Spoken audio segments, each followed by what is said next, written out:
होता है कि जब मेरा एग्जाम्स होते हैं तो उस टाइम पे मैं बोलती हूँ कि ये 4 दिन में बिजी रहूंगी, तो उस 4 दिन में हमारे लीडर संभाल लेते हैं, कोई दिक्कत नहीं है। वो लोग 4 दिन फोन भी नहीं करते, और जिस दिन एग्जाम खत्म हो जाता है उस दिन फोन करते हैं कि मैडम आपका एग्जाम हो गया ना, आप बात कर सकते हैं। बोले हाँ, आप बात कर सकते हैं। तो इतना अच्छा टीम, इतनी अच्छी अपलाइन और इतने अच्छे पेरेंट्स मुझे मिले कि उसके सहयोग से मैं पूरा का पूरा कर पा रही हूँ। कुछ चीजें और अगर मैं शेयर करूँ तो मैंने इस तरीके से मैंने स्टार्ट किया। स्टार्ट करने के बाद मैंने ट्रैवलिंग स्टार्ट किया, चाहे लोकल ट्रेन हो, बस हो, कार हो, अकेले हो, अलग अलग जगह जाके मैंने अकेले ट्रैवल करके पूरा का पूरा बिजनेस मैंने शुरू किया, स्टार्ट किया। और कई बार ऐसा हुआ कि जब मेरा एडमिशन होने वाला था पीएचडी में, और उस टाइम पे मुझे पता चला कि पीएचडी में जब मैं चली जाऊंगी तो थोड़ी सी मैं बिजी हो जाऊंगी, तो मैं चाहती थी कि उस टाइम तक मैं अपने टीम में सभी जगह चली जाऊं। तो मैंने स्टार्ट किया, 1 तारीख को मैं निकल गई। 1 तारीख को मैं निकली, ये बात है लगभग मेरी एडमिशन हुई थी जुलाई में, एंड ये मई जून की बात है। तो मैं ये 2022 की बात है। तो मई जून में जब मैं ट्रैवलिंग के लिए निकली, 1 तारीख को मैं निकल गई, और मैं 12 से 13 दिन पूरा बाहर थी, लगभग 14 से 15 दिन, क्योंकि वो फिर मैं कटिहार आई थी। कटिहार में अपने अपलाइन के पास 2 दिन रुकी थी, फिर मैं घर गई थी। तो अपने घर से मैं लगातार 15 दिन बाहर थी, और लगातार पूरा हो गया था। तो वो जब मैं बाहर थी पूरा, तो मेरी मम्मी तक को पता नहीं था कि आज मैं यहाँ पे हूँ तो कल मैं कहाँ रहूंगी, परसों कहाँ रहूंगी। रात को एक बार फोन आता था और पूछते थे मधु हो कहाँ, तो मैं बोलती थी अभी मुजफ्फरपुर हूँ, कभी मैं बरौनी हूँ, कभी कहीं हूँ, कभी पटना हूँ, कभी कहीं हूँ, कभी यूपी हूँ, कभी झारखंड हूँ, कभी वेस्ट बंगाल, इस तरीके से। तो मम्मी बस यही पूछती थी। और ये बिलीव है, मैं ये फर्स्ट मेरी प्लेटफॉर्म पे मैं पहली बार मैं बोलना चाहूंगी कि ये जो भी है मम्मी की बदौलत है, क्योंकि उन्होंने जो सपोर्ट मुझे दिया है ना, वो जब मैं बोलती हूँ ना रात के 11 बजे भी कि मैं मीटिंग में हूँ, मम्मी बाद में बात करते, वो फोन रख देती है, हाँ ठीक है। वो बस एक बार बस पूछती है मतलब ठीक हो, खाना खाया, एंड तुम कहाँ हो, जस्ट दैट्स इट। कोई प्रेशर नहीं है, और कहीं ना कहीं ये बहुत बड़ा कंट्रीब्यूशन है मेरी सक्सेस में। अदरवाइज वो सपोर्ट नहीं मिलता तो शायद मैं नहीं कर पाती।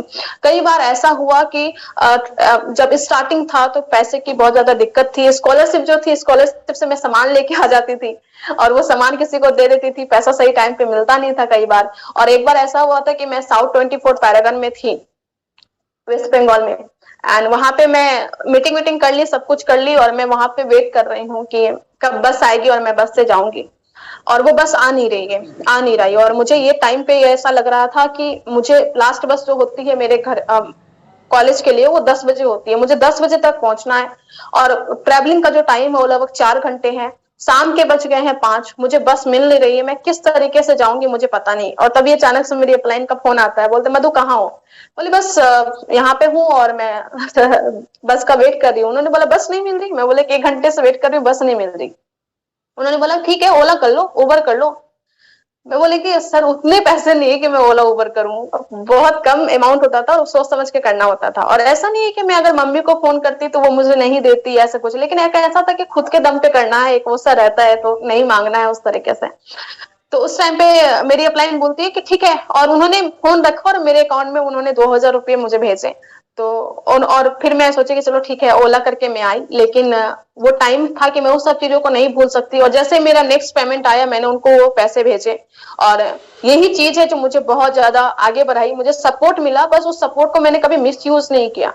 जब भी मेरे पास 2000 रुपये आए तुरंत अगले महीने मैंने उनको ट्रांसफर किया। और आज के टाइम पे मेरे पास मनी का इतना प्रॉब्लम था, लेकिन फिर भी आज के टाइम पे कोई भी ये नहीं बोल सकता, चाहे वो अपलाइन हो, चाहे डाउन लाइन हो, चाहे लाइफ लाइन हो, चाहे क्रॉस लाइन हो, चाहे कोई पीयूसी वाला हो, कोई भी ये नहीं बोल सकता कि मधु के पास मेरा इतना पैसा बाकी है। क्योंकि मैंने मनी को लेके कष्ट जरूर था, पर मैंने उस चीज को अच्छे से मैनेज किया कि मेरे ऊपर किसी का कर्ज ना हो। और यही कारण है कि आज मैं अच्छा इनकम ले पा रही हूँ। नियत का बहुत बड़ा कंट्रीब्यूशन होता है। तो चाहे मनी का प्रॉब्लम हो, टाइम का प्रॉब्लम हो, सब कुछ को मैंने मैनेज किया, और मैनेज करते करते एक अच्छी जर्नी को मैंने जिया है। और ये मेरे लिए खुद प्राउड फील है कि उसके बाद जब 2020 आया, कंप्लीटली लॉकडाउन था, जस्ट मैं जर्नी स्टार्ट करके मैं काम कर रही थी और लॉकडाउन आ गया। जैसे ये लॉकडाउन आया तो फिर मैंने अलग तरीके से सीखना स्टार्ट किया, और सीखते सीखते बहुत अच्छी अच्छी चीजें हुई। मैं डॉक्टर विवेक बिंदा सर के टीम में गई, वहां पे भी मैंने बहुत अच्छा किया, वहां पे भी मैंने टॉप परफॉर्मर में थी।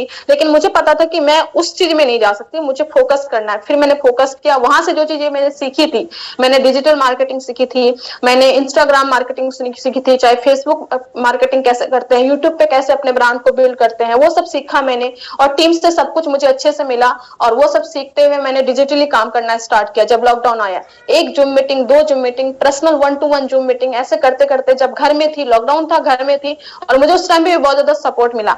मेरा भाई पूरा सेटअप रेडी कर देता था, मेरा मम्मी मेरे मम्मी मुझे खाना ला के दे देती थी, और मैं लगातार जूम मीटिंग करते जा रही, मैं उठती नहीं थी अपने सीट से। एक एक प्लान में जूम मीटिंग पे जितने भी मेरे पास कॉन्टेक्ट थे सबको मैंने करना स्टार्ट किया। और इस तरीके से करते करते जब 2016 में मेरी रॉयल्टी हुई थी, 2017 में रॉयल्टी हुई थी, फिर 2018, 2019 लगातार मैं पिन को चेंज कर रही थी। लेकिन जब लॉकडाउन आया तो मुझे लगा कि अब मैं क्या करूं, और मेरा एक संकल्प था कि मैं कॉलेज खत्म होने से पहले अपना टेक्निकल करूंगी। और मेरा कॉलेज खत्म होने वाला था 2020 में, वो भी 2020 में लगभग सितंबर के आसपास। और मुझे लग रहा था कि मैं कैसे अपना टेक्निकल करूंगी, कैसे क्या करूंगी। लेकिन सब कुछ अच्छा चला, 2020 में पहले ही मैं अपना टेक्निकल कर, मतलब कि मेरा कॉलेज खत्म होने से पहले मेरा टेक्निकल हो गया था। वो जस्ट बिकॉज की एक इच्छा थी, लगातार प्रोस्पेक्टिंग कर रही थी और लगातार काम कर रही थी। उसके बाद लॉकडाउन हुआ, लॉकडाउन में ही मैंने उस पर्ल के पिन को स्टार पर्ल किया, due to digital marketing, due to zoom meeting, online business marketing करके। फिर मुझे लगा कि अब मुझे और बड़ा करना है, और धीरे धीरे काम करती गई और लगातार टीम बिल्ड करती गई, लगातार सीखती गई, और सीखते सीखते फिर मैंने एमरॉल्ड की पिन को हासिल किया। ये मेरा डिग्री है। जब मैंने 2020 में मुझे BSMS की डिग्री मिली थी, उससे पहले मैं रॉयल्टी, उससे पहले मैं टेक्निकल अचीवर बन गई थी। तो मैं टेक्निकल पहले बनी और तब मैं ग्रेजुएट हुई थी। ये पावर है RCM बिजनेस का। मतलब कि जिस टाइम पे 20,000 की इनकम की नौकरी भी कोई नहीं दे सकता, तो उस टाइम पे मैं RCM से लगभग 60-70 हजार रुपया महीने की इनकम ले रही थी। मैं ग्रेजुएट हुई, एंड उसके बाद फिर मैं अलग अलग प्लेटफॉर्म पे गई और बहुत अच्छे अच्छे लोगों से मिली, बहुत अच्छी अच्छी संगति मुझे मिली, बहुत अच्छा अच्छा सपोर्ट मिला। और ये सबको करते करते लगातार, और ये जो इन सब लोगों से मिलते हैं ना, जब इनकी स्टोरी सुनते हैं, एंड इन लोगों से RCM में जितने भी हमारे कोर लीडर हैं उनकी स्टोरी सुनते हैं, और खासकर जब भी मैं अपनी अपलाइन की स्टोरी सुनती थी ना, तो उनका जो संघर्ष था, तो मुझे लगता था कि उन सभी के सामने मेरा कुछ भी संघर्ष नहीं है।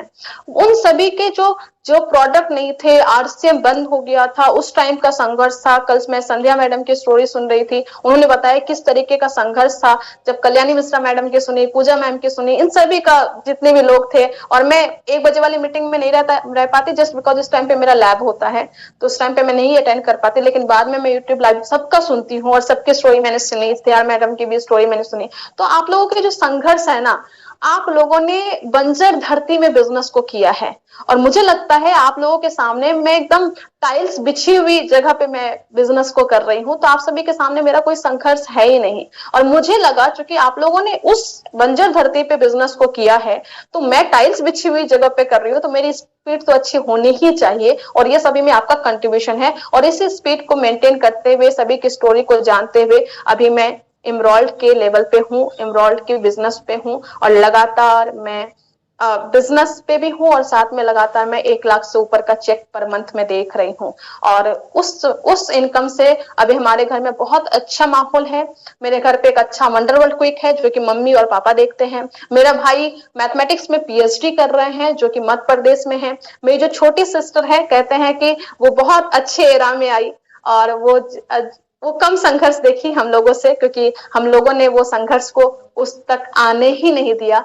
वो भी B.Pharma कर रही है फ्रॉम छत्तीसगढ़, और मैं PhD कर रही हूँ इन साइस्मोलॉजी। साइस्मोलॉजी बेसिकली अर्थक्वेक से रिलेटेड है। बेसिकली हम भूकंप से जो भी डेटाज आते हैं, उस डेटा को हम लोग प्रोसेस करते हैं ना, देखते हैं कि हमारा अर्थ का स्ट्रक्चर क्या है। अगर मैं ब्रीफ में बोलूँ तो हमारा प्रोग्रामिंग का पूरा काम है, और उस चीज को करते हुए मैं बिजनेस कर रही हूँ, और लगातार इस चीज को मेंटेन कर रही हूँ। तो मेरे घर में वंडरवर्ल्ड क्विक है, मैं कोलकाता में PhD कर रही हूँ, मेरा भाई मध्य प्रदेश में PhD कर रहे हैं, और मैं जो छोटी बहन है वो छत्तीसगढ़ से B.Pharma कर रही है और सब लोग एजुकेशन बैकग्राउंड में अच्छा कर रहे हैं और मैं चाहती हूँ कि हमें सबको अच्छी एजुकेशन मिली और उस अच्छी एजुकेशन के साथ में हम इस बिजनेस को बिल्ड करें। मेरा भाई भी कहीं ना कहीं आरसीएम को समझ रहे हैं और आरसीएम से थोड़ा काम कर रहे हैं, मेरी छोटी सिस्टर भी अच्छा कर रही है, मेरे पेरेंट्स भी कर रहे हैं, पूरी फैमिली बिजनेस में इन्वॉल्व है और पूरी फैमिली अच्छी एजुकेशन को ले रही है और इस तरीके से हमारी जर्नी चल रही है।